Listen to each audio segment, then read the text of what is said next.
Good afternoon, ladies and gentlemen. As it was already mentioned, today we have a very special day for my new office of Counterterrorism, because this is the first time that we are celebrating International Day for Prevention of Violent Extremism as and when conducive to terrorism. And it's being observed each year on February 12th, according to the General Assembly resolution. Well, today's commemoration serves as a reminder that preventing violent extremism is not only a security imperative, but it's also a challenge to many societies. And it definitely calls on member states, the UN system, civil society, the private sector, academia, and of course the media, which you represent, to address the underlying conditions that allow violent extremism to take root and to strengthen collective action to prevent it. As it was already mentioned, this year's theme is new and emerging technologies, and it is especially timely. And as you know, around the world, artificial intelligence, algorithmic systems, social media, gaming platforms, and other emerging online spaces and technologies are reshaping how people communicate, form identities, and mobilize. This technology hold real promise for prevention, from early detection of harmful narratives to more targeted community-informed interventions. But they are also being misused to amplify mis- and disinformation, spread violent extremism content, and enable recruitment and radicalization to terrorism, especially of young people and teenagers. These tactics often target young people in online spaces where oversight is really very limited, identity concealed, and trust easily manipulated. Our message today is therefore that we must seize the opportunities of new and emerging technologies, but we must also manage the risks with transparency and accountability, and full respect for human rights indeed. This morning, the United Nations Office of Counterterrorism, together with Permanent Mission of the Republic of Iraq, concluded the commemoration event for the International Day at the UN headquarters here in New York. And our discussion this morning, co-chaired by the permanent representative, Ambassador Lukman from Iraq, and myself, it underscored how digital transformation are reshaping the prevention landscape and why whole of society cooperation remains essential. So I would like to use this opportunity to thank the Republic of Iraq for its leadership and partnership in co-organizing today's observance under the framework of the UN Global Counter-Terrorism Coordination Compact, which we were asked by Member State and the Secretary General to lead and coordinate from our office, UNOCT. Well, I would like also to remind you that initial resolution on this special day was adopted after the initiative of the government of Iraq, which was co-sponsored and approved by many other member states. For your information, later this afternoon at 2 p.m. we will convene a special dialogue entitled From Principles to Practice, Artificial Intelligence and Preventing and Countering Violent Extremism. And this event, our office, UNOCT, is co-organizing with the permanent representative of the Republic of Korea, and it should happen in conference room 8. And this session will also mark the launch of the UNOCT practice guide on AI and PCVE, the first UN system-wide resource specifically focused on this topic. So we are expanding our practical support to help member states navigate emerging risks in digital spaces, and it includes new work streams on artificial intelligence and online gaming ecosystems, while reinforcing evidence-based, human rights-based prevention approaches. This complements ongoing capacity building efforts to strengthen strategic communications, empower young people, and develop PCVE policies, ensuring coherence between traditional prevention approaches and technology-driven initiatives. Ultimately, technology alone does not prevent violent extremism, of course. Prevention depends on trust, inclusion, accountable governance, and resilient communities. Digital tools can support that effort, but they cannot substitute for it. Thus, this International Day comes at a very pivotal moment. Later this year, member states will undertake the 9th review of the United Nations Global Counter-Terrorism Strategy. 20 years after its initial adoption and 10 years since the Secretary General's plan of action to prevent violent extremism was issued. This milestone provides a wonderful opportunity to take stock of how the threat is evolving, including in digital spaces, and to ensure that our responses remain forward-looking, balanced, and effective. The way we address digital risks and opportunities will shape the next phase of international prevention efforts. Thank you. Thank you, Sasha. We'll go to Edie, please. Thank you very much on behalf of the United Nations Correspondents Association for doing this briefing. I have two questions. First, on reparations, is there any appetite for reparations, and if so, how much? Secondly, in the report by the Office of Counterterrorism on threats from the Islamic State, also known as Daesh in Arabic, you said that there were 5 assassination attempts last year against the president, interior minister, and foreign minister of Syria. Other than saying that there were 2 attempts against President al-Shara in Aleppo and Dara, there are no other details. Can you give us some details of all of those attacks, including where were they all by Daesh? The 2 against al-Shara are mentioned as being carried out by a front for Daesh, but no other details. Thank you. Thank you very much for your questions.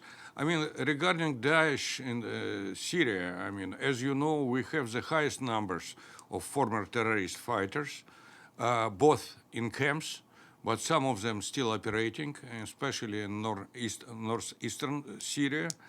And as you've heard probably and you've seen from international media, I mean, you know, there was a number of serious conflicts between Syrian authorities and some groups in this region.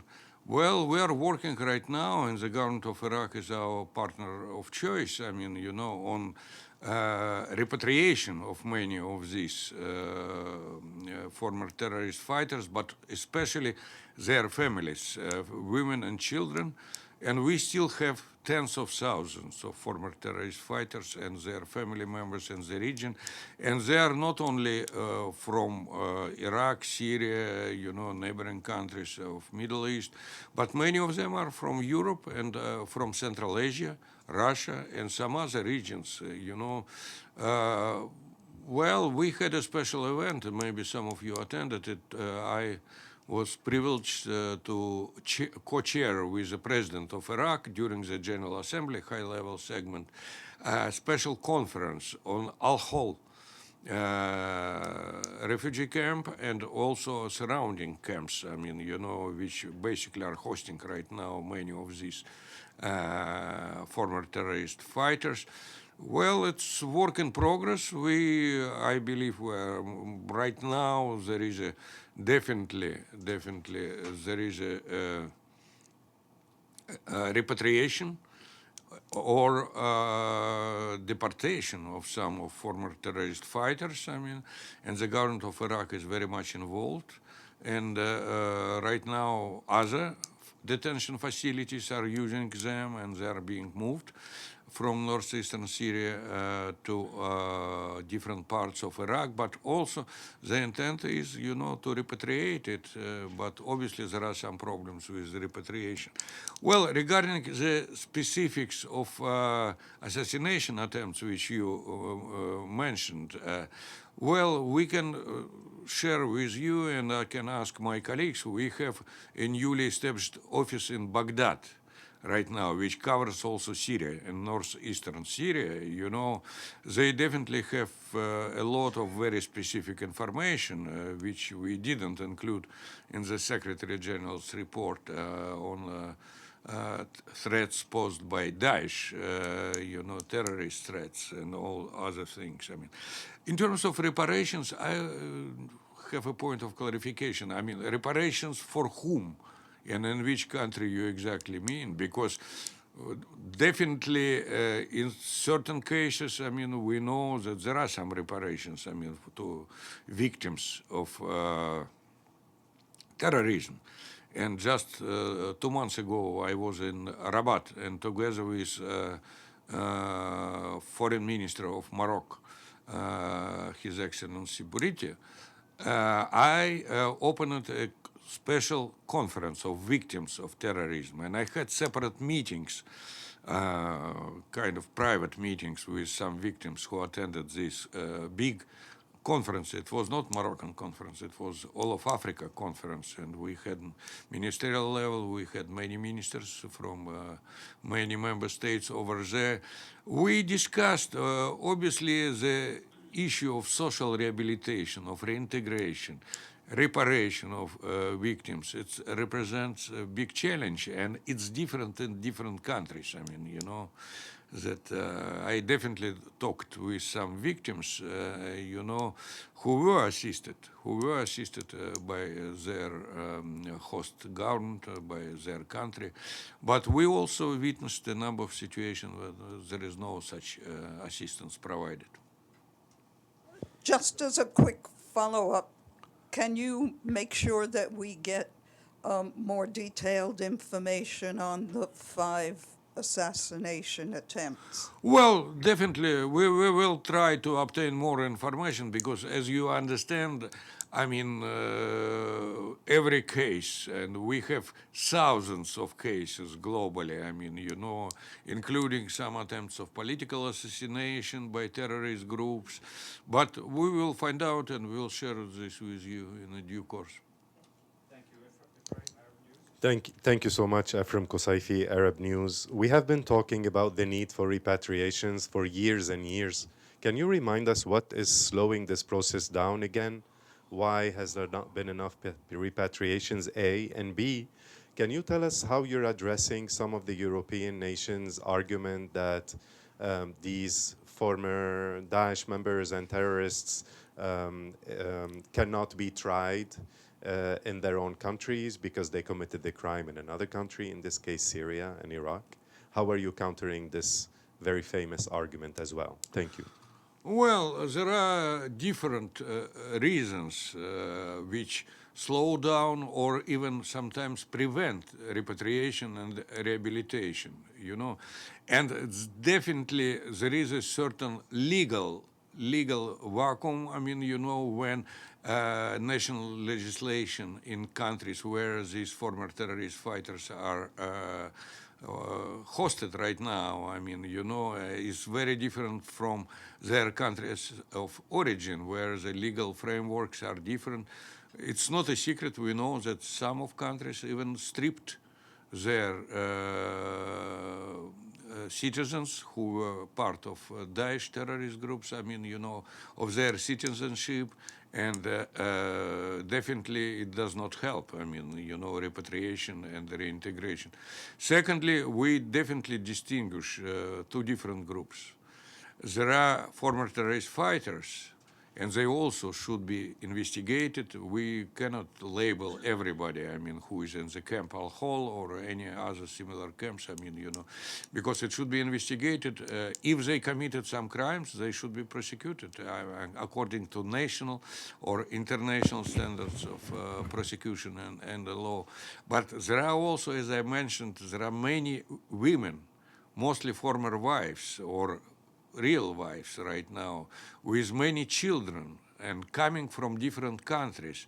And I know that, say, in Central Asia, the governments of Kazakhstan and Uzbekistan are making a great effort to reintegrate and socially rehabilitate families of former fighters, because they had also certain citizens of these countries recruited, I mean, So, but once again, I have to note that it's very different, and obstacles are different. I mean, there is no one size which fits all, I mean, and we don't have one universal remedy or recommendation, how to deal with this. Thank you. Namo? Thank you. Namo Abdullah with Rudao Media Network. I have two questions. One on the transfer of suspected Islamic State detainees from Syria to Iraq, which the United States spearheaded. What do you think is the reason for this transfer? What's your office's assessment of why this had to happen? And my second question is if you can also give us your office's assessment of the current level of the threat of extremism and terrorism in Syria following the recent clashes we witnessed between the Syrian government and the Kurdish-led Syrian Democratic Forces. Thank you. Okay, thank you. First of all, you know that this process, I mean, in collaboration between the governments of the United States and Iraq, it has already started. Many terrorist fighters were moved, and the final goal and ultimate goal is, like investigation and prosecution when and if necessary and if it's proven. Because it should be a due legal process, and we strongly support that all respect of human rights, everybody, not only of victims, but also of people who are alleged terrorists, they should be respected. And we insist on this. And we know that, the government of Iraq, and at least in my conversations with the president of Iraq, with foreign minister of Iraq, and communications from our office in Baghdad, it's very serious, just to de-escalate the situation in these camps and, to transfer many of detainees or residents of these camps, to these new. Well, current terrorist threats in Syria, obviously, Syria is ranking very high on the global terrorism index, as you know, and not surprisingly, after so many years of civil war, regional conflicts, and before this, I mean, this ISIL and Daesh control of many regions in Syria and Iraq. Of course, it creates a very, very unpredictable and very unstable, environment. And at the same time, I would like to tell you that I know that all international media are focused on Middle East and especially on Syria and Iraq. But I would strongly recommend that you look once again at the terrorist threats in West Africa and Sahel. For your information, according to our statistics, last year, more than 50% of deaths from terrorist attacks was not in Middle East, but it was in West Africa and in Sahel.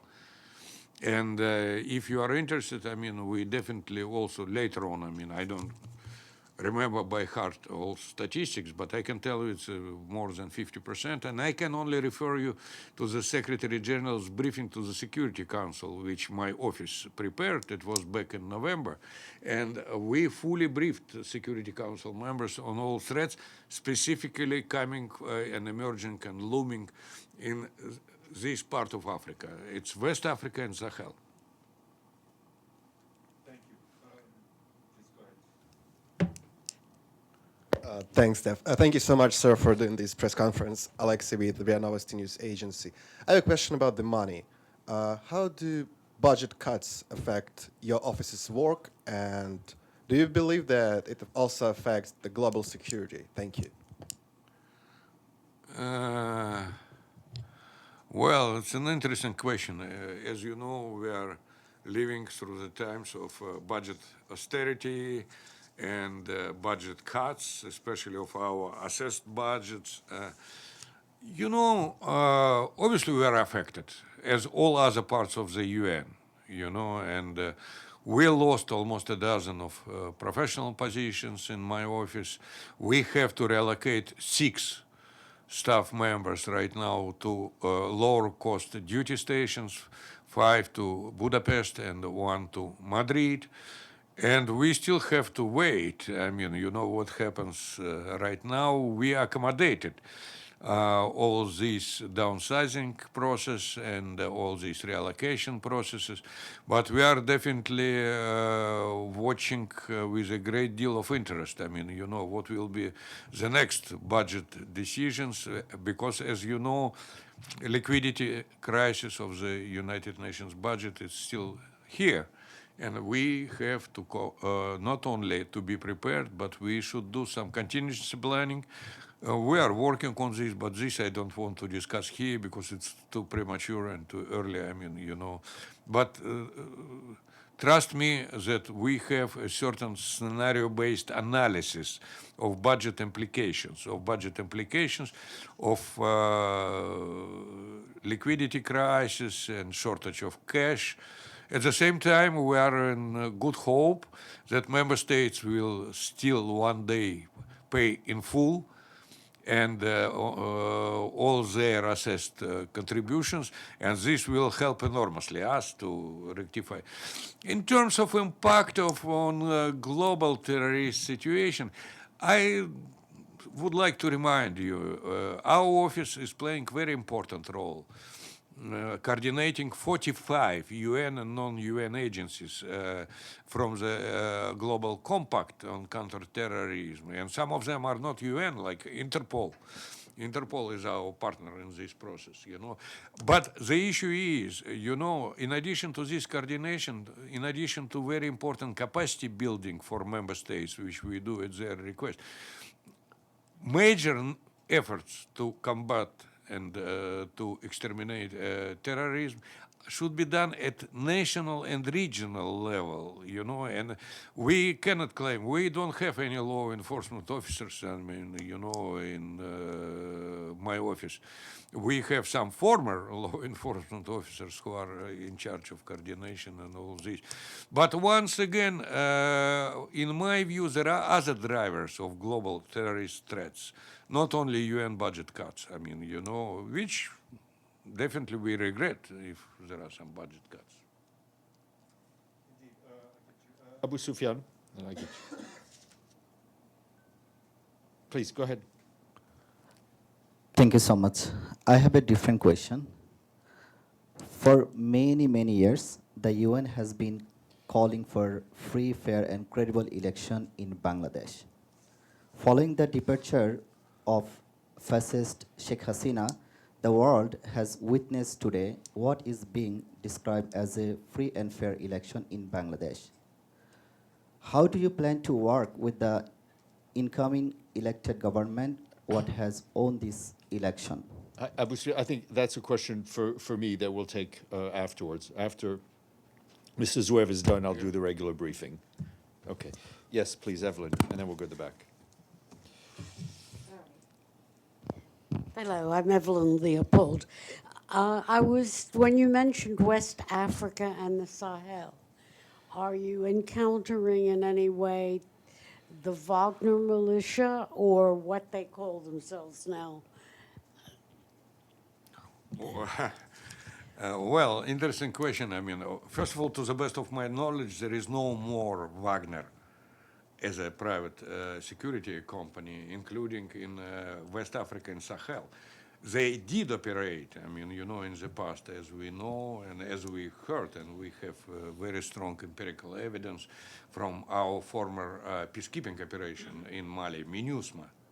But also in MINUSCA, definitely in Central African Republic, they had their role. I mean, as during the Security Council meeting, which Secretary General was briefing on the terrorist threats in West Africa, Russian representative, I mean, informed that now they have a new arrangement. It's also military arrangement, but it's so-called African Corps. And they refer to African Corps in the context of interruption of fuel supplies to Bamako, to the capital of Mali. Apparently, you know, this group of Russian officers, I mean, you know, was involved in assuring that there are these supplies, I mean. But at least I'm not informed, I mean, you know, about any recent Wagner activities, I mean, you know. Thank you. Mona? Thank you very much. I'm in the back. Yeah, I can see I'm Mona Autul with Al-Quds Al-Arabi.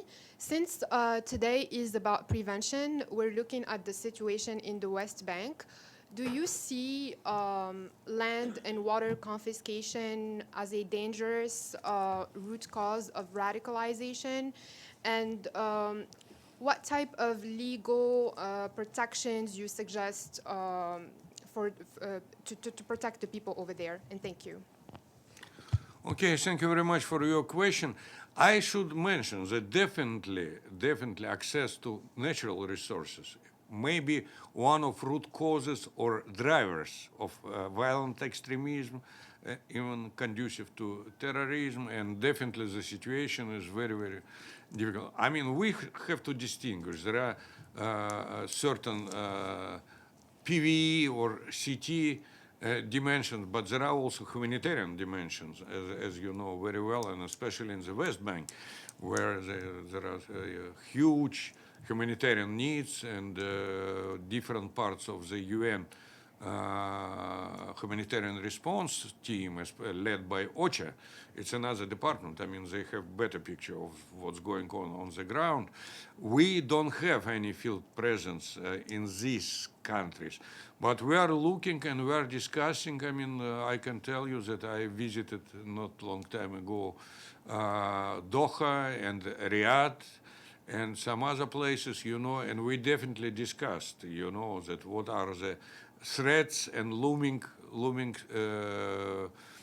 signals, I mean, you know, from the West Bank, from Gaza, and from other conflicts going on right now in the Middle East. But it's not only about prevention of violent extremism, you know, it's also about mediation, about political negotiations, and this already belongs not to my office, but to the Department of Peace Building and Political Affairs. Thank you very much, Mr. Zouev. Thank you for coming. We hope to see you back soon, and we'll start the regular briefing in about 2 minutes.